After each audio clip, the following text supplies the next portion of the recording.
abduhu wa rasuluhu da ila ridwani. Allahumma salli alaihi wa ala alihi wa ashabihi wa ikhwani. Hadirin hadirat yang dirahmati Allah Subhanahu wa taala, kita lanjutkan bahasan kitab mukhtasar dari kitab Da'wat Dawa karya Al-Imam Ibnu Qayyim atau Ibnu Qayyim Al-Jauziyah rahimahullahu taala. Kita masuk pada faslun hakikatus syirik, fasal tentang hakikat kesyirikan. Tafadhal. Bismillah. Qala al-musannif rahimahullahu ta'ala rahmatan wasi'atan wa nafa'allahu bi'ulumi fid dharain. Faslun haqiqatu syirki. Haqiqatu syirki huwa at-tashabbuh bil khaliqi wa at-tashbih lil makhluqi bih. Hada huwa at-tashbih fil haqiqati. Baik, pertama beliau mengatakan tentang hakikat syirik ya, hakikat syirik. Di sini Ibnu Qayyim rahimahullah menafsirkan hakikat syirik menjadi dua. Yang pertama beliau berkata tashabbuh bil khaliq. Tashabbuh bil khaliq, yaitu kalau bahasa kita itu menyerupai Allah. Yaitu seseorang menyerupai al-khaliq Allah ya. Ini yang pertama, seseorang menyerupai Allah Subhanahu. Yang kedua dikatakan wa tashbihu lil makhluqi bihi. Tashbih lil makhluqi bihi. Maksudnya menyamakan, seseorang menyamakan makhluk yang lain. Seorang menyamakan makhluk dengan Allah. Makhluk dengan Allah. Jadi kalau yang pertama dia yang menyamakan dirinya dengan Allah, yang kedua dia menyamakan makhluk dengan Allah Subhanahu wa taala. Nanti kita akan membahas tentang perbedaannya. Dan Ibnu Qayyim akan mulai menjelaskan tentang yang kedua dulu, dia akan yang kedua. Baru kemudian dia jelaskan yang pertama. Taib, kalau tafsir syirik yang masyhur di kalangan para ulama yaitu tasbihu syirik adalah tasbih al-makhluq bil khaliq fima huwa min khasa'ihi al-khaliq. Syirik adalah tasbih al-makhluq bil khaliq fima huwa min khasa'isi al-khaliq. Ini mungkin yang definisi asri yang sekarang, yaitu syirik adalah menyamakan makhluk dengan khalik, namun tidak pada semua persamaan, karena banyak kesamaan kita dengan khalik. Dari sisi kita sama-sama ada, kita sama-sama mendengar, sama-sama melihat, kita dan Allah sama-sama hidup ya. Terus pada syirik itu yang bagaimana? Yaitu menyamakan makhluk dengan khalik pada perkara yang termasuk kekhususan khalik. Termasuk kekhususan khalik. Al-Khaliq. Dan di sinilah nanti Ibnu Qayyim ketika menjelaskan dia berdasarkan definisi ini. Jadi berdasarkan, tapi maksudnya itu seperti ini. Jadi yang namanya syirik itu hanya yang terkait dengan perkara-perkara yang merupakan kekhususan Allah Subhanahu wa taala. Seperti dialah Allah Subhanahu wa taala yang maha kuat tempatnya diibadahi, yang tempatnya untuk bertawakal ya. Dia yang maha agung ya. Dan seterusnya, yang pada dirinya lah an-nafa' wad-dhar, dia yang lebih bermanfaat, dia yang lebih mudarat. Semua keputusan di tangannya, itulah kekhususan Allah Subhanahu wa taala. Baik, lanjut. Wa qala al-musannif hadha huwa at-tashbih fil haqiqati la itsbatu sifatil kamal allati wasafa Allah biha nafsahu wa wasafahu biha Rasulullah sallallahu alaihi wasallam. Fa'akasa man nakasa Allah qalbahu wa a'ma 'aina basiratihi wa akasahu bi nafsihi al-amra wa ja'ala at-tauhid tashbihan wa at-tashbiha ta'dhiman wa ta'atan fal musyriku mushabbihun lil makhluqi bil khaliqi fi khasa'is al-ilahiyyati. Baik, jadi Ibnu Taimiyah mengatakan inilah tasbih yang sesungguhnya. Tasbih yang terlarang adalah tasbih yang mengkonsekuensikan syirik, bukan menetapkan sifat-sifat sempurna Allah yang Allah sifati dirinya atau disifati oleh Rasulnya. Hal ini untuk apa? Membantah para Mu'attilah. Mu'attilah, para penolak sifat, mereka mengatakan mereka tidak mau menetapkan sifat-sifat Allah, kata mereka tasbih. Al-Mu'attilah atau nufatus sifat, penolak sifat, para penolak sifat. Di antara alasan mereka untuk menolak sifat adalah mereka tidak mau mentasbih Allah. Mereka bilang, kata mereka, tidak mau menolak, tidak mau menetapkan sifat, takut tasbih. Sifat-sifat Allah karena takut tasbih, menghindar dari tasbih. Dari tasbih. Yaitu tasbih artinya apa? Penyerupaan. Tasbih. Sehingga Mu'attilah ada dua. Ya, Mu'attilah ada dua. Ada namanya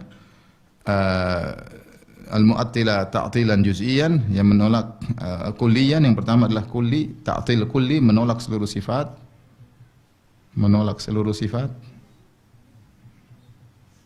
Di antaranya adalah Al-Jahmiyah dan Al-Mu'tazilah. Dua kelompok ini menolak seluruh sifat. Sifat zatiyah, sifat fi'liyah mereka semua tolak. Kemudian yang menolak sebagian sifat. Menolak sebagian sifat. Tidak semua. Maka ini pun bermacam-macam, ini terbagi menjadi beberapa. Di antaranya yang pertama adalah menolak hanya menolak sifat-sifat fi'liyah. Maka di sini ada beberapa kelompok, di antaranya adalah Al-Kullabiyah, kemudian dan Al-Asy'ariyah Al-Mutaqaddimun, yaitu Asy'ariyah pendahulu, Asy'ariyah generasi pertama. Ini Kullabiyah dan Asy'ariyah pendahulu. Nanti kemudian ada yang menolak sebagian sifat-sifat dzatiyah, menolak seluruh sifat fi'liyah dan hanya menetapkan 7 atau 8 sifat dzatiyah, 7 atau 8. Ini pembahasannya panjang, saya cuma singkatin aja ya. Sifat dzatiyah. Ini ada dua kelompok terkenal. Yang pertama adalah Al-Asy'ariyah Al-Mutaakhirun, yaitu Asy'ariyah sekarang, Asy'ariyah belakangan.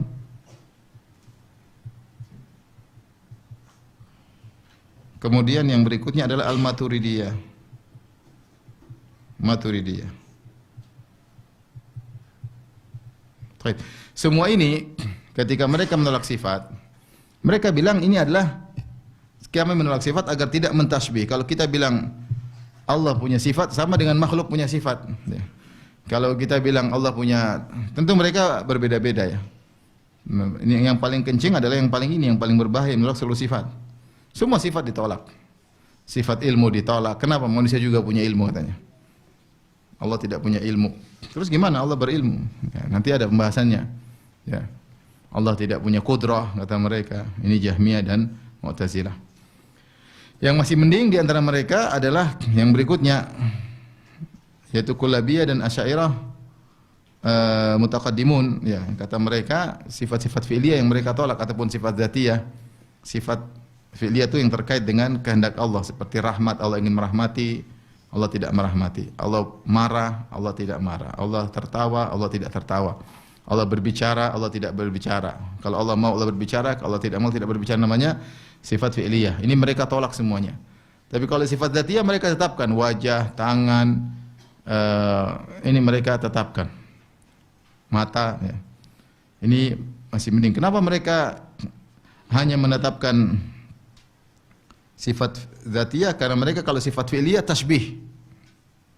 Kemudian yang berikutnya ya, yang lebih parah lagi yaitu menolak atau di bawahnya seluruh sifat fi'liyah ditolak dan sifat dzatiyah cuma ditetapkan 7 atau 8. Yaitu cuma sebagai ditetapkan oleh Asy'ariyah, yaitu cuma melihat, mendengar, qudrah, ilmu, hayat, ya, iradah, ya, itu yang mereka sama kalam 7. Sisanya mereka tolak. Kenapa mereka tolak sifat-sifat ini? Baik Mu'tazilah yang menolak seluruh sifat, atau Kullabiyah dan Asy'ariyah mutaqaddimun yang menolak seluruh sifat fi'liyah, atau Asy'ariyah belakangan dan Maturidiyah yang menolak seluruh sifat kecuali 7 sifat zatiyah. Dalil mereka adalah tidak ingin mentasbih Allah Subhanahu wa taala. Maka mereka dibantah oleh Ibnul Qayyim di sini. Kata Ibnul Qayyim, tasbih itu bukan menetapkan sifat, justru menetapkan sifat itulah tauhid. Ketika Allah menjelaskan sifat-sifatnya dalam Al-Quran dan Nabi dalam hadis-hadisnya bahwasanya Allah punya sifat begini-begini, kita semakin mengagungkan Allah Subhanahu wa taala. Namun kita menetapkan sifat tersebut tidak seperti sifat manusia. Lihatlah bagaimana Nabi SAW mengcompare antara sifat Allah dengan sifat makhluk. Ketika Nabi SAW melihat ada seorang wanita yang memeluk anaknya, setelah anaknya hilang, dia cari-cari, kemudian dia dapat anaknya, segera dia susuin, anaknya dia peluk, maka Rasulullah SAW berkata, "Atarawna anna hadhihi taridatun waladah finnar?" Menurut kalian ibu ini akan melemparkan anaknya di api? Kata para sahabat, tentu tidak. Bagaimana seorang ibu yang mencari anak yang hilang, kemudian dia dapat, dia peluk, kemudian dia lempar? Kata Nabi, setelah para sahabat paham tentang kasih sayang seorang ibu terhadap anak, maka Nabi melakukan komparasi. Kata Nabi, "Lallahu arhamu bi ibadihi min hadi bi waladihi." Allah lebih sayang kepada hambanya daripada ibu ini kepada anaknya. Nah, kita di sini tahu, ibu punya rahmat, Allah punya rahmat, tapi ternyata levelnya jauh berbeda. Tetapi ketika kita menetapkan sifat rahmat, kita semakin agungkan Allah. Menurut Asy'ariyah enggak ada sifat rahmat, enggak boleh. Kalau rahmat harus ditakwil jadi iradah. Intinya justru kita menetapkan banyak sifat, kita semakin mengagungkan Allah. Makanya ketika Rasulullah SAW menyebutkan tentang hadis dhahikallahu min rajulaini yaqtulu ahaduhumal akhar kilahuma yadkhul jannah. Allah tertawa terhadap dua orang yang saling satu membunuh yang lain, ternyata dua-duanya masuk surga. Kenapa? Dua orang ini bertemu dalam jihad, satu kafir satu muslim. Kemudian sang muslim dibunuh oleh sang kafir, akhirnya sang muslim mati syahid. Kemudian sang kafir yang bunuh masuk Islam. Akhirnya meninggal. Kemudian ketemu di surga. Loh, kok bisa kau juga di surga? Kan kamu yang bunuh saya, ya. Ya, saya kan ceritanya saya taubat, ya. Maka Allah tertawa dengan dua orang tersebut. Maka ketika sahabat mendengar tentang Allah tertawa, sahabat bertanya, lan na'duma khairan min rabbin yadhaq. Kita tidak akan pernah kehilangan kebaikan dari Tuhan yang masih bisa tertawa, ya. Ya, kalau Allah tertawa berarti akan banyak kebaikan, ya. Di sini dipahami oleh sahabat, mereka terima dengan zahir daripada apa yang disampaikan oleh Nabi SAW. Kesimpulan bahwasanya Allah tertawa berarti ada kebaikan banyak, ya. Ada kebaikan banyak. Jangan kita bayangkan seperti tawanya makhluk, jangan kita bayangkan seperti rahmatnya makhluk, jangan kita bayangkan wajah Allah seperti wajah makhluk, ya. Karena kita tidak bisa bayangkan, karena database kita tidak ada untuk membayangkan hal tersebut, ya. Ini sering saya sampaikan, ya. Karena zat Allah tidak sama dengan zat kita, maka kita tidak bisa bayangkan Allah.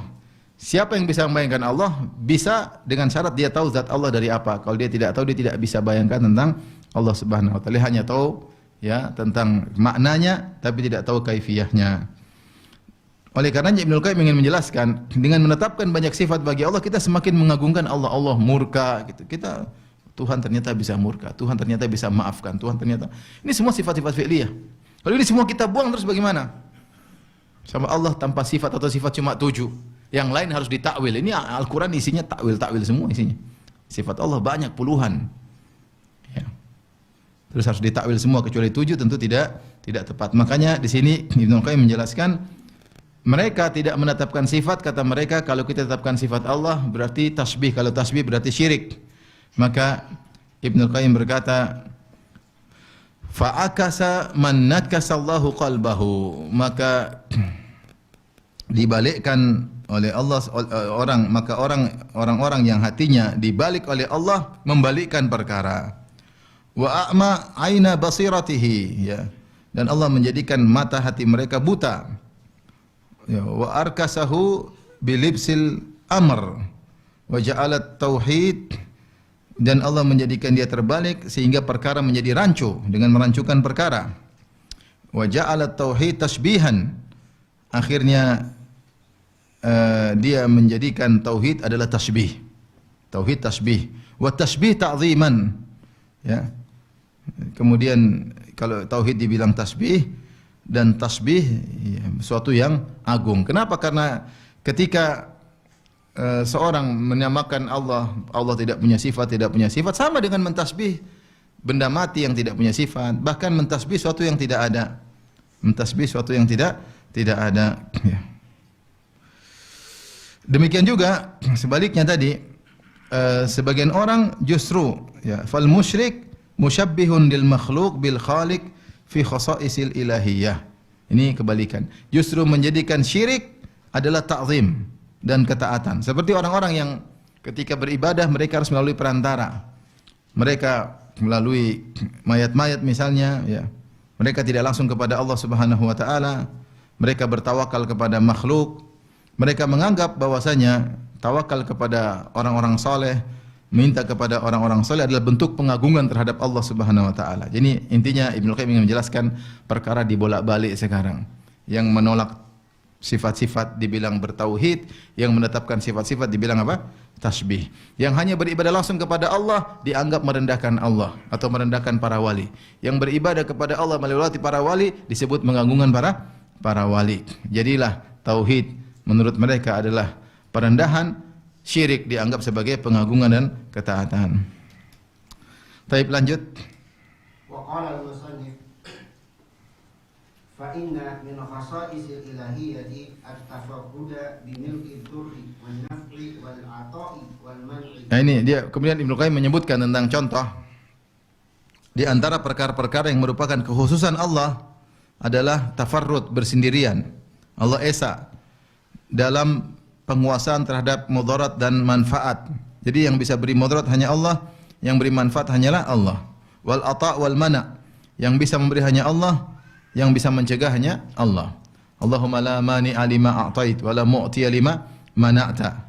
Ya Allah, tidak ada yang bisa mencegah kalau kau sudah memberi, dan tidak ada yang bisa memberi kalau kau sudah mencegah. Ini khususan Allah, yang bisa begini cuma Allah Subhanahu wa taala. Terus Wa qala al-musannif wa dhalik yujibu at-ta'liq ad-du'a'i wal khawfi wal raja'i wat tawakkuli bihi wahdahu. kalau kita tahu hanya Allah yang menguasai manfaat dan mudarat, maka ini mengkonsekuensikan kita menggantungkan doa kita hanya kepada Allah, menggantungkan rasa takut dan berharap dan tawakal hanya kepada Allah semata, karena dialah yang menentukan manfaat dan mudarat. Dialah yang bisa memberi dan dia yang hanya bisa mencegah. Faman? Wa qala al-musannif faman 'allaqa dhalik. Sekali kalau paragraf baru bilang qala musannif, kalau enggak langsung aja. Qala al-musannif Jangan qala musannif. Kalau paragraf baru bilang qala musannif. Kalau tengah langsung. Faman 'allaqa. faman 'allaqa dhalik bi makhluqin faqad shabbahahu bil khaliq. Nah, siapa yang menggantungkan doanya, menggantungkan tawakalnya, khaufnya, rojaknya kepada makhluk, berarti dia telah menyamakan makhluk dengan Allah. Sehingga dia benar-benar tawakal kepada mayat misalnya, benar-benar bersandar kepada mayat misalnya. Atau ketika dia bekerja, dia menggantungkan tawakalnya kepada bosnya, dia menyangka rezekinya hanya dari bosnya. Ketika dia berobat, dia menggantungkan kesembuhannya kepada dokter. Ini semua berarti dia telah menyamakan makhluk dengan Allah Subhanahu wa taala. Berarti dia telah berbuat kesyirikan, karena yang menentukan manfaat mudarat, memberi dan mencegah hanya Allah semata. Maka seorang perhatikan hatinya, jangan sampai dia terjebak. Terus Wa ja'ala ma la yamliku li nafsihi durran wa la naf'an wa la mautan wa la hayatan wa la nusyura fadlan an ghairihi shabihan liman lahu al-amru kulluh. Azimmatul umuri kulliha biyadihi. biyadaihi. Biyadaihi wa man Sebentar.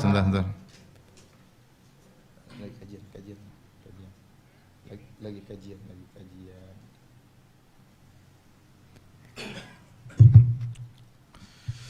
Taib, kita lanjutkan. Jadi Ibnu Qayyim rahimahullah berkata, maka jadilah orang ini menyamakan makhluk, padahal makhluk tersebut tidak bisa menguasai mudarat dan manfaat untuk dirinya. Jangankan siapapun, bahkan Nabi, qul la amliku li nafsi dharran wala rasyada.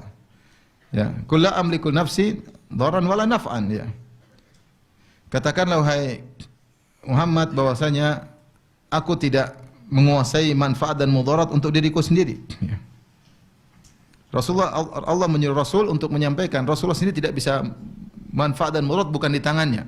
Buktinya Rasulullah SAW ketika perang terluka, ya, sampai berdarah-darah, cucuran darah, sampai sahabat-sahabatnya meninggal. Kalau Rasulullah SAW menguasai manfaat dan mudarat, tentu dia pasti menang terus. Tentu dia tidak akan membiarkan pamannya Hamzah terbunuh, ya. Tapi dia tidak bisa apa-apa. Dia tidak akan biarkan para sahabat disiksa ketika di Mekah. Dia tidak bisa beri, jangan buat orang, buat dirinya saja tidak bisa. Ya. Kula amliku naf'an wala dharran illa ma syaa Allah, kecuali yang Allah kehendaki. Ya. Kula amliku li nafsi naf'an wala dharran illa ma syaa Allah. Jadi intinya itu Nabi SAW dia tidak menguasai manfaat dan mudarat untuk dirinya sendiri. Apalagi mautan wala hayatan. Tidak bisa mengatur kematian dan kehidupan. Apalagi nusyuran, apalagi membangkitkan. Siapa yang bisa mengatur kematiannya? Siapa yang bisa mengatur kehidupannya? Siapapun dia, waktunya mati-mati. Kalau Allah kasih hidup, hidup. Kemudian nusyuran, kapan dia bisa bangkit? Dia nggak bisa. Yang bangkitkan Allah Subhanahu wa taala. Makanya Allah Subhanahu wa taala ketika berfirman tentang kesyirikan, Allah mengatakan, "Wa ma qadarullah haqqa qadrih wal ardu jami'an qabdatuhu yaumal qiyamah was samawati matwiyatun bi yaminih subhanahu wa ta'ala amma yusyrikun." Mereka tidak mengagungkan Allah sebagaimana mestinya. Sementara pada hari kiamat bumi dalam genggaman Allah, langit dilipat dengan tangan kanan Allah. Maha suci Allah atas apa yang mereka sekutukan dengannya. Taib. Kalau yang kamu sembah bisa seperti Allah, bisa menggenggam bumi, bisa melipat langit, bisa menghidupkan, bisa mematikan, bisa membangkitkan, silakan sembah dia. Tetapi yang kamu sembah itu nggak bisa apa-apa. Jangankan mau bangkitkan, jangankan mau menghidupkan, mematikan, dia aja tidak bisa beri manfaat dan mudarat untuk dirinya. Makanya aneh, ketika musim pandemi ada orang pegang foto wali, katanya wali. Kalau mau selamat pasang foto wali ini di rumah kalian. Wong wali itu saja waktu sakit berobat mati. Dia nggak bisa menyelamatkan dirinya, jangankan menyelamatkan orang lain. Dia saja nggak bisa menyelamatkan dirinya. Maka ketika seorang kemudian bergantung kepada seorang yang dianggap wali atau bahkan nabi, berarti dia telah menyamakan nabi atau wali ini atau orang nggak jelas ini dengan Allah Subhanahu wa taala. Itulah hakikat syirik. Menyamakan makhluk dengan Allah pada perkara yang merupakan kekhususan Allah. Kekhususan Allah apa? Allah lah yang menguasai manfaat dan mudarat. Yang berhak ditawakali hanyalah Allah Subhanahu wa taala. Allah yang menghidupkan kematian. Bagaimana kemudian seorang bertawakal kepada mayat yang tidak bisa apa-apa? Siapa yang bisa membangkitkan? Fadlan an ghairihi syabihan liman lahul amru kulluhu. Kemudian apalagi yang selainnya, kemudian mau disamakan dengan Allah yang segala perkara di tangannya. Fa azimatul umur kulluha biyadaihi. Seluruh perkara di tangannya, atau kulliha biyadaihi. Seluruh perkara di tangan Allah. Kulla yaumin huwa fi sya'an. Setiap hari Allah dalam kesibukan, ngurus ini, ngurus anak, ngurus ini, ngurus semuanya Allah handle, semuanya Allah handle. Ya.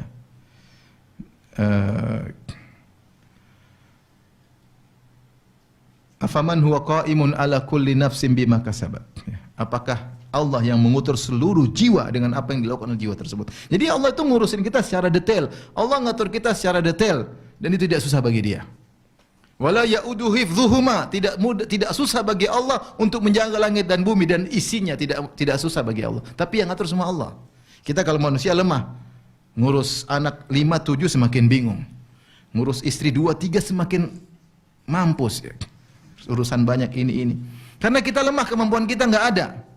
Tapi Allah ngurus semuanya mudah. Kulla yaumin huwa fi sya'an. Wa ma tasqutu bi waratkin illa ya'lamuha. Setiap hari Allah dalam kesibukan. Tidak ada satu daun yang jatuh kecuali Allah mengetahui. Allah tahu kita semua secara detail. Apa yang terbetik dalam benak kita semua, miliaran manusia, Allah tahu semuanya. Apakah susah bagi Allah? Tidak susah bagi Allah. Terus mau disamakan dengan Allah Subhanahu wa taala yang segala perkara di tangannya. Wa marji'uha ilaih, segala perkara kembalinya kepada Allah Subhanahu wa taala. Ya. Fa azimmatul umuri kulliha biyadihi, segala kunci urusan semua di tangan kedua tangannya. Wa marji'uha, dan segala kembalinya segala perkara kepada Allah Subhanahu wa taala. Lanjut. Wa marji'uha ilaihi fama syaa kana wa ma lam yasha lam yakun. لا مانع لما أعطى ولا معطي لما منع بل إذا فتح لعبده باب رحمته لم يمسكها أحد وإن أمسكها عنه لم يرسلها إليه أحد. Maka kata Ibnu Qayyim rahimahullah taala, maka apa yang Allah kehendaki itu yang terjadi. Apa yang Allah tidak kehendaki tidak akan terjadi. Tidak ada yang bisa mencegah apa yang Allah berikan dan tidak ada yang bisa memberi kalau Allah sudah mencegah. Bahkan jika Allah telah membuka bagi hambanya pintu rahmat, pintu rizki, pintu kasih sayang, maka tidak ada yang bisa mencegahnya. Kalau Allah mau kasih rizki sama orang, kalau Allah mau kasih jabatan sama orang, kalau Allah mau kasih kedudukan sama orang, tidak ada yang bisa mencegahnya.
menyamakan makhluk dengan Allah. Ini dalam banyak tadi. Misalnya apa tadi? Menyamakan apa? Bertawakal kepada selain kepada makhluk, ya. Ya. Makhluk padahal makhluk fakir li dzatihi, padahal makhluk lemah. Ini di antaranya. Di antaranya juga bentuk menyamakan makhluk dengan Allah, misalnya beribadah kepadanya. Beribadah, itu di antaranya doa, kemudian khauf, takut, roja kepada makhluk,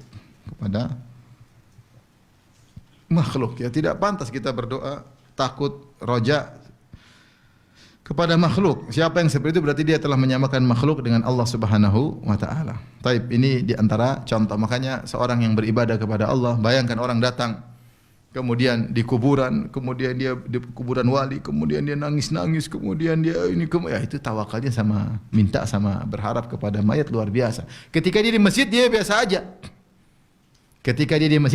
Tapi ketika dia mulai masuk di kuburan wali, mulai merinding, dimulai dengan merinding. Sampai kemudian ini. Sampai situ sholat tahiyat kuburan, kemudian situ mulai udah mulai dia utarakan kesusahannya, nangis. Itu kalau dia lakukan pada Allah luar biasa. Dia bangun malam di rumahnya berdoa atau di masjid. Gitu yang Allah suka.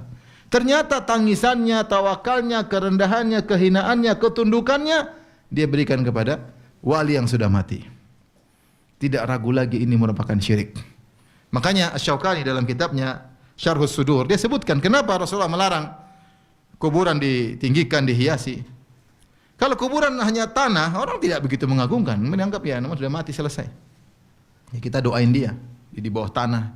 Tapi kalau dibuat kuburan tinggi, dikasih fotonya lagi pegang tongkat, lagi senyum lagi, terus kasih bunga-bunga, kasih dupa-dupa, megah. Di situ ada tempat-tempat Quran, orang di sekeliling lagi zikir, lagi baca Quran. Itu ketika dia masuk, orang yang lemah ini mulai jangan. Subhanallah. Menakjubkan ya. Menakjubkan. Akhirnya lama-lama hatinya punya keyakinan. Disitulah syirik di situ. Punya keyakinan bahwasanya wali ini bisa bermanfaat, bisa beri mudarat. Ya.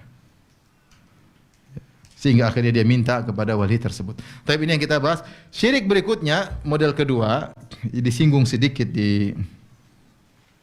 sebenarnya di dalam kitab asal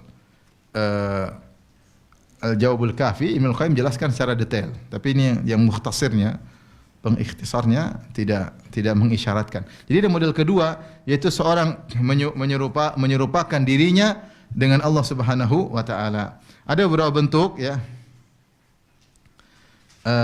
Yaitu menyerupakan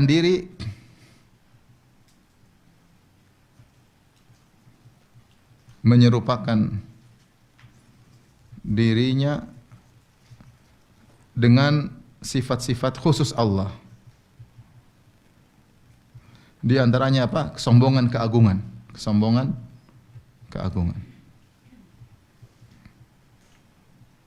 Ini satu. Di antaranya misalnya menyuruh orang untuk tunduk kepadanya. Menyuruh orang untuk sujud, ruku, tunduk kepadanya. Seperti dilakukan oleh Bashar Asad. Bashar Asad suruh orang-orang sujud kepada fotonya. Ini contoh ini. Ini dia menyamakan dirinya dengan Allah Subhanahu wa taala. Dan dalam hadis Rasulullah SAW bersabda, Allah berfirman, "Al-kibriya'u izari wal 'azamatu ridai, faman naza'ani wahidan minhuma qadzaftuhu finnar." Sungguhnya keagungan, kebesaran, kesombongan itu adalah pakaian dan selendangku. Siapa yang coba-coba mengusik, ingin ikut-ikutan, aku lempar dalam neraka jahanam. Makanya di antara dosa yang paling dibenci oleh Allah kesombongan. Rasulullah bersabda, la yadkhul jannata man kana fi qalbihi mithqalu dzarratin min kibr. Tidak masuk surga orang yang dalam hatinya ada kesombongan meskipun sekecil zarrah. Karena yang berhak sombong cuma Allah. Apa yang kita sombongan? Kita enggak punya apa-apa. Ya, Rasulullah sebutkan ada orang berjalan dengan hullatain, dia pakai baju dua baju yang indah. kemudian dia ujub dengan dirinya, maka Allah pun benamkan dia dalam bumi, ya. Idh khasafa bihil ard, Allah benamkan dalam bumi, fahuwa yatajaljalu fiha ila yaumil qiyamah, digoncangkan di dalam bumi, disiksa sampai hari kiamat karena kesombongan. Fa khasafna bihi wa bidarihil ard, kami benamkan Qarun dan kekayaannya. Kenapa? Sombong. Karena sombong. Sombong itu tidak boleh. Yang boleh sombong cuma Allah Subhanahu wa taala. Merasa hebat, merasa agung tidak boleh. Yang boleh merasa agung cuma siapa? Allah. Nah, ada orang ingin menggangungkan dirinya, berarti dia sedang mensekutukan dirinya dengan Allah Subhanahu wa taala. Sama, orang senang, orang sujud sama dia, senang. Oh, orang sujud sama dia, dia senang. Orang rukuk-rukuk tunduk sama dia, senang. Yang begitu tuh Allah Subhanahu wa taala. Ini dia malah suruh orang sujud sama dia, sujud semua. Ini namanya menyamakan diri dengan Allah Subhanahu wa taala. Makanya Ibnu Qayyim berdalil dengan hadis-hadis seperti tadi. Di antara dalil tidak boleh akan hal ini, Allah melarang orang membuat patung. Padahal patung itu adalah perbuatan Allah. Di antara af'alullah, Allah mencipta. Di antara af'alullah, perbuatan Allah adalah mencipta manusia, mencipta hewan. Nah, ketika ada orang bertasyabuh, bikin patung-patung yang mirip dengan ciptaan Allah, berarti dia menyerupai Allah dalam penciptaan. Itu pun Allah bilang adab di neraka. Siapa yang lebih zalim? Adabnya sangat pedih. Kenapa mendengar Allah dari sisi perbuatan Allah mencipta? Nah, bagaimana kalau ini saja tidak boleh? Apalagi kemudian dia mendengar Allah dari sifat Allah, kibriya wal azamah. Ini lebih parah lagi. Ini maksudnya mimbabi aula. Ini sisi penilaian Ibnu Qayyim dalam kitabnya Al-Jawabul Kafi. Kalau meniru Allah dari sisi Allah mencipta makhluk, kemudian seorang niru-niru membuat patung, ini sama-sama ikut-ikut mencipta. Maka Allah tantang, kalau coba kau jangan tiru-tiru saya. Enggak boleh tiru-tiru saya. Kalau kau bisa coba bikin biji. Coba bisa bikin biji enggak? Biji ditanam tumbuh, enggak bisa. Coba bikin semut. Kecil bisa gerak, bisa gigit. Bisa beranak pinak ya. Siapa yang bisa bikin? Siapa bisa bikin telur, dieram menetas? Enggak ada. Telur Cina cuma bisa digoreng, diceplok. Siapa yang bisa bikin? Ya udah enggak usah ikut tiru-tiru. Nah, kali itu aja enggak boleh, apalagi ikut-ikutan sombong. Enggak bisa apa-apa, ikut-ikutan apa? Sombong. Ikut-ikut merasa besar. Ini dia mentasbih, mensekutukan dirinya dengan Allah. Ini juga syirik. Makanya Rasulullah berkata, "Inna akhna al-ism", sungguhnya di antara atau inna akhna al-ism, nama yang paling buruk, yang paling rendah, seorang yang menamakan dirinya bisyahin syah. Rajulun tasamma bisyahin syah, seorang menamakan dirinya dengan Malikul Amlak, raja di raja. Raja di raja, ya. Ya, ini yang di antara kezaliman yang paling zalim, seorang menamakan dirinya dengan apa? Raja di raja. Berarti orang yang paling rendah, orang yang menamakan diri raja di raja, agung yang teragung, ini paling rendah nanti di akhirat. Karena yang boleh begitu cuma siapa? Allah. Makanya di akhirat Allah mengatakan, "Anal Malik, aina mulukul ard", aku adalah maharaja. Mana raja-raja dunia? Enggak ada. Jadi ini yang perlu kita perhatikan. Jadi dua syirik yang disebut oleh Ibnu Qayyim, yang pertama pun yang kedua.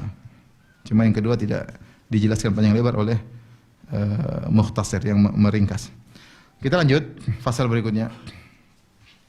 Wa qala al-musannif rahimahullahu ta'ala faslun su'u dhanni billahi idza tabayyana hadha fahahuna aslun 'azimun yakshifu sirra al-mas'alati wa huwa anna a'zama adh-dhunubi 'inda Allahi isa'atu dhanni bihi. Maka jika telah jelas hal ini, jelas apa? Bahwasanya Allah Maha sempurna, Allah Maha kuasa, Allah Maha mengetahui.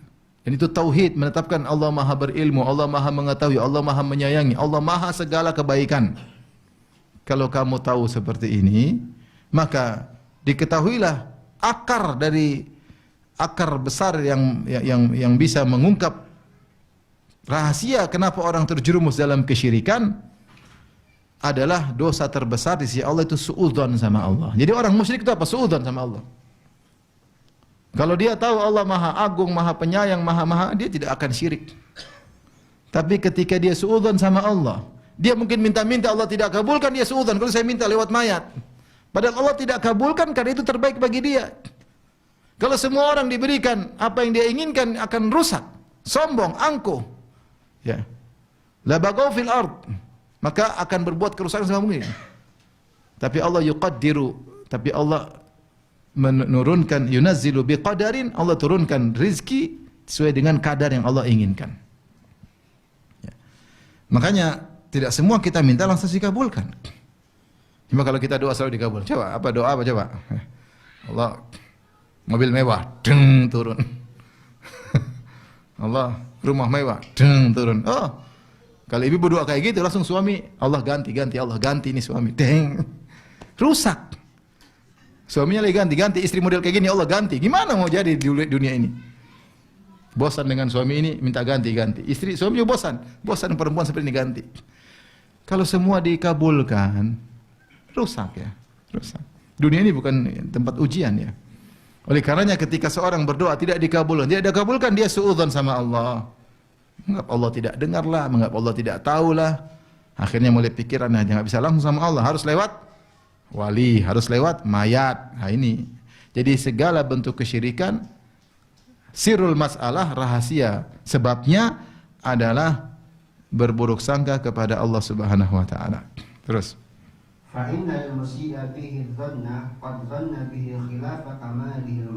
perhatikan, sungguhnya orang yang berburuk sangka kepada Allah, dia telah berburuk sangka bahwa sifat Allah itu tidak sempurna seperti yang seharusnya.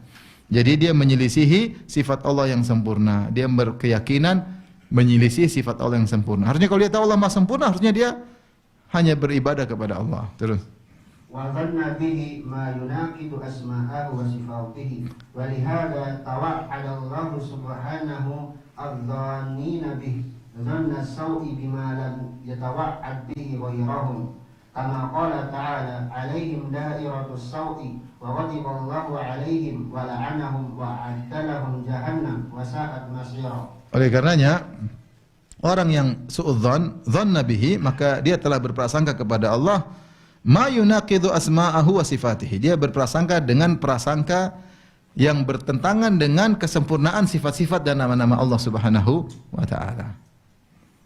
Ya, kita terkadang aja suudzon ketika dikasih musibah, waduh. Kok Allah begini ya? Kok ini suudzon, padahal Allah Maha sempurna, Allah Maha mengetahui, Allah Maha menyayangi. Tapi ketika kita suudzon, maka kita telah menyangka Allah tidak sempurna. Akhirnya bisa dibawa lari kepada kesyirikan. Oleh karenanya Allah mengancam orang-orang yang berburuk sangka kepada Allah dengan prasangka buruk, dengan ancaman yang tidak pernah Allah ancamkan kepada selain mereka. Ya. Allah berfirman tentang orang-orang musyrikin, orang munafikin, adh-dhannina billahi dhanna sau', kata Allah, alaihim dairatus sau', mereka akan ditimpa dengan giliran yang buruk. Dairah itu giliran yang buruk. Wa ghadiballahu alaihim, Allah murka kepada mereka. Wa la'anahum, Allah la'anat mereka. Wa adalahum jahannam, Allah siapkan neraka jahannam bagi mereka. Wa sa'at masira, dan neraka jahannam adalah tempat terburuk kembalinya mereka. Terus wa qala ta'ala liman ankara sifatan min sifatihi wa dzalikum dhannukum alladhi dhanantum bi rabbikum ardaakum fa asbahtum minal khasirin. Lihatlah dalam Al-Qur'an Allah berkata tentang orang mengingkari salah satu sifat Allah ya. Itu mereka berkata dhananna anna Allah la ya'lamu katsiran mimma walakin dhanantum anna Allah la ya'lamu katsiran mimma ta'malun. Kalian menyangka Allah tidak mengetahui banyak yang kalian lakukan. Jadi orang musyrikin dahulu mereka bilang, ini pasti Allah tidak tahu. Memang Allah banyak tahu kegiatan kita, tapi ada yang Allah tidak tahu. Jadi mereka menyempitkan sifat ilmu Allah yang maha luas. Menurut mereka ada hal-hal yang mereka kerjakan yang luput dari ilmu Allah. Makanya Allah mengatakan, walakin dhanantum annallaha la ya'lamu katsiran mimma ta'malun. Tapi kalian menyangka Allah tidak mengetahui banyak yang kalian lakukan. Maka Allah katakan, wa dzalikum dhannukum alladzi dhanantum bi rabbikum. Persangkaan kalian yang begitu terhadap Allah, menyangka ada sebagian hal yang Allah tidak tahu, ardaakum, membuat kalian binasa. Fa asbahtum minal khasirin, jadilah kalian termasuk orang-orang yang merugi, masuk neraka jahanam. Ini mereka disiksa oleh Allah karena berburuk sangka kepada Allah. Ada sebagian sifat Allah, yaitu ilmu Allah tidak luas, ada ilmu Allah yang kurang, ada sebagian hal yang mereka lakukan Allah tidak ketahui, menyebabkan mereka masuk neraka jahanam. Demikian juga lanjut وقال المصنف رحمه الله تعالى وقال تعالى عن خليله إبراهيم أنه قال لقومه ماذا تعبدون أئفكا آلهة دون الله تريدون فما ظنكم برب العالمين. Dan berkata Allah Subhanahu wa taala tentang khalilihi, tentang kekasihnya Ibrahim alaihissalam, bahwasanya Ibrahim berkata kepada kaumnya, "Madza ta'budun? Apa yang kalian sembah? Aifkan alihatan dunallahi turidun? Kalian ingin menyembah tuhan-tuhan, yaitu kedustaan, tuhan-tuhan selain Allah kalian ingin sembah. Fama dhannukum birabbil alamin?" Ini pertanyaan sini. Bagaimana persangkaan kalian terhadap Allah Subhanahu wa taala, penguasa alam semesta? Itu apakah kalian menyangka Allah tidak sempurna sehingga kalian harus mengambil tandingan dengan bagi Allah? Apa kalian menyangka Allah tidak cukup bisa memberi rezeki kalian sehingga kalian harus menyembah berhala-berhala selain Allah? Jadi Ibnu Qayyim ingin menjelaskan, dahulu kaum Ibrahim ketika berbuat kesyirikan tidak lain karena berburuk sangka kepada Allah. Makanya Ibrahim berkata, "Fama dhannukum birabbil alamin?" Memang persangkaan kalian kepada Allah gimana sampai kalian harus menyembah berhala-berhala? Kenapa bisa demikian? Baik, terus. وقال المصنف رحمه الله فأما القادر على كل شيء الغني بذاته عن كل شيء العالم بكل شيء الرحمن الرحيم الذي وسعت رحمته كل شيء فإدخال الوسائط بينه وبين خلقه ينقص بحق ربوبيته وإلهيته ينقص به ينقص بحق ربوبيته وإلهيته وتوحيده وظن به ظن السوء وهذا يستحيل أن يشرعه لعباده ويمتنع بالعقول والفطر جوازه وقبحه مستكير في العقول السليمة فوق كل قبيح. Adapun al-qadir ala kulli syai', adapun Allah yang maha kuasa atas segala sesuatu. Al-ghani bi dzatihi, yang maha kaya secara zatnya, tidak butuh kepada yang lainnya. An kulli syai', tidak butuh kepada siapapun. Allah tidak butuh kepada makhluknya, justru Allah yang menciptakan makhluknya. Allah tidak butuh kepada ibadah makhluknya. Tidak mendapat mudarat dengan maksiat makhluknya. Al-alim bi kulli syai', Allah yang maha mengetahui segala sesuatu. Ya. Segala sesuatu Allah tahu, bahkan yang tersembunyikan dalam hati Allah tahu. Bahkan yang belum diucapkan, diutarakan Allah sudah mengetahuinya. Ar-Rahmanur Rahim, yang maha pengasih lagi maha penyayang. Alladzi wasi'at rahmatuhu kulla syai', yang rahmatnya meliputi segala sesuatu. Maka ketika ada orang memasukkan perantara antara dia dengan ciptaannya, maka ini akan mengurangi hak rububiyah Allah dan mengurangi ilahiyah Allah dan mengurangi tauhid. Seharusnya kalau kau tahu Allah maha mengetahui, tidak perlu kau ibadah lewat orang, enggak perlu ibadah lewat wali. Seperti perkataan sebagian orang, mereka menyamakan Allah dengan raja. Kamu kalau minta sesuatu kepada raja, emang raja dengar kamu? Emang raja kenal kamu? Karena ada caranya, adabnya. Adabnya apa? Lewat menteri. Nah, demikian juga Allah. Ini adalah bentuk perendahan terhadap Allah. Beda antara raja dengan Allah. Kalau raja, iya, raja tidak tahu kita ini siapa. Ya. Raja enggak tahu, benar, karena raja terbatas.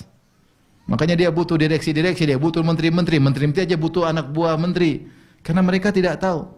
Tetapi Allah, jangankan kita, benda mati saja, daun Allah tahu. Wa ma tasqutu min waraqatin illa ya'lamuha. Tidak ada daun yang jatuh kecuali Allah tahu. Maka menyamakan Allah dengan raja ini adalah kias yang salah, akhirnya mengkonsekuensikan kalau gitu doa jangan langsung kepada Allah. Karena Allah belum tentu dengar kamu, Allah tidak kenal kamu. Caranya gimana? Ya udah, lewat wali ini, lewat habib ini, lewat sunan ini, lewat macam ini tidak benar. Akhirnya mereka mengajarkan, kalau kamu dalam kondisi terdesak, panggil wali fulan. Ya wali fulan, ya wali fulan. Dia akan hadir segera. Ini kesyirikan. Dan ini bentuk suudzon kepada Allah. Menyangka Allah tidak dengar kamu, menyangka Allah tidak tahu hasil hatimu, menyangka Allah tidak tahu penderitaanmu. Bukti banyak betapa ada orang yang miskin, yang tidak dikenal, yang tidak ada yang tahu dia, kemudian dia berdoa kepada Allah, salat malam dia berdoa, doanya dikabulkan. Enggak ada yang kenal dia, raja pun tidak kenal. Kita pun tidak kenal dia. Uwais Al-Qarani, siapa yang kenal dia? Enggak ada yang kenal dia. Tapi Allah kenal dia. Allah kenalkan Uwais kepada Nabi. Nabi kenalkan Uwais kepada Umar bin Khattab radhiyallahu anhu. Seorang yang miskin, bahkan dituduh yang tidak oleh kaumnya. Tapi dia adalah makhluk Allah. Kalau dia makhluk Allah, Allah tahu setiap makhluk secara detail. Maka ketika kita tahu Allah Maha mengetahui, Allah Maha rahmat, Allah Maha sayang, Allah Maha berkuasa, maka sikap memasukkan perantara antara Allah dengan makhluknya, ada perantara, ini menurunkan hak rububiyah Allah, hak uluhiyah Allah, dan hak tauhidnya. Jadi ini merupakan bentuk kepada Allah, bentuk persangkaan buruk kepada Allah. Maka tidak mungkin cara seperti ini, berdoa kepada mayat-mayat, kepada wali-wali, disyariatkan oleh Allah untuk hamba-hambanya. Mustahil. Tidak mungkin. Sekarang terbalik, justru tawassul minta kepada mayat-mayat dianggap syariat. Kata Ibnul Qayyim, enggak mungkin dijadikan syariat seperti ini. Karena syariat seperti ini berarti menjatuhkan ya kedudukan Allah Subhanahu wa taala, mengurangi kedudukan Allah. Wa yamtani'u fil uqul wal fitar jawazuhu. Tidak mungkin akal dan fitrah membolehkan seperti ini. Kalau kau tahu Allah Maha mengetahui semua penderitaanmu, amma yujibul muttarra idza da'ah, kata Allah, siapakah yang mengabulkan doa yang terdesak ketika dia berdoa kepada Allah? Cuma hanya Allah. Rasulullah SAW saja berdoa kepada Allah. Idz tastaghithuna rabbakum, Rasulullah angkat kedua tangannya berdoa kepada Allah. Itu Rasulullah SAW. Siapa yang mengetahui Nabi Yunus dalam perut ikan paus? La ilaha illa anta subhanaka inni kuntu minadz zalimin. Taib, Nabi Yunus saja minta sama Allah. Kemudian kalau Nabi Yunus dikubur, kita datang kuburan Nabi Yunus minta sama Nabi Yunus. Nabi Yunus alaihissalam saja butuh kepada Allah.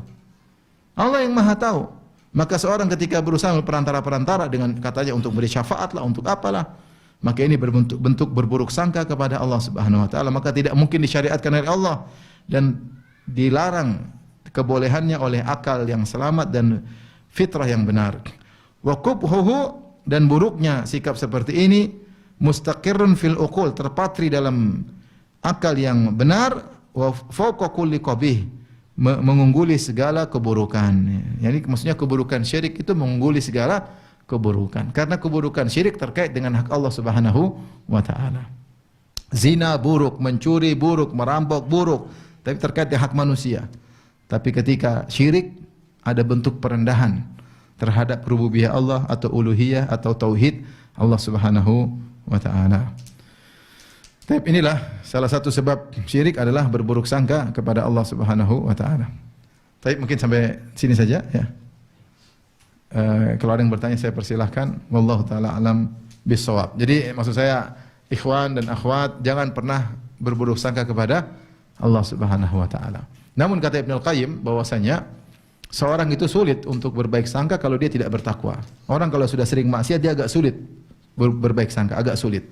Karena dia bilang, waduh gimana nih saya begini. Tapi ketika dia menjalankan sesuai dengan SOP, yaitu dia ibadah, dia zikir pagi petang, ada baca Quran, bertawakal kepada Allah, maka mudah dia untuk berhusnudzon. Mudah untuk berhusnudzon. Tapi kalau dia sering maksiat, sering nonton film Korea, agak susah. Agak susah dia husnudzon. Tapi tetap apapun yang terjadi, seorang husnudzon kepada Allah. Sementara Nabi berkata dalam hadis qudsi, Allah berfirman, ana inda dhanni abdi bi, aku tergantung persangkaan hambaku kepadanya, falyadhunna bi abdi ma syaa, hendaknya hambaku berprasangka kepadaku dengan apa yang dia kehendaki. In dhanna khairan falahu, kalau berprasangka baik maka baginya kebaikan, wa in dhanna syarran falahu, kalau berprasangka buruk maka baginya keburukan. Wallahu taala alam bisawab. Kalau ada yang bertanya saya persilakan.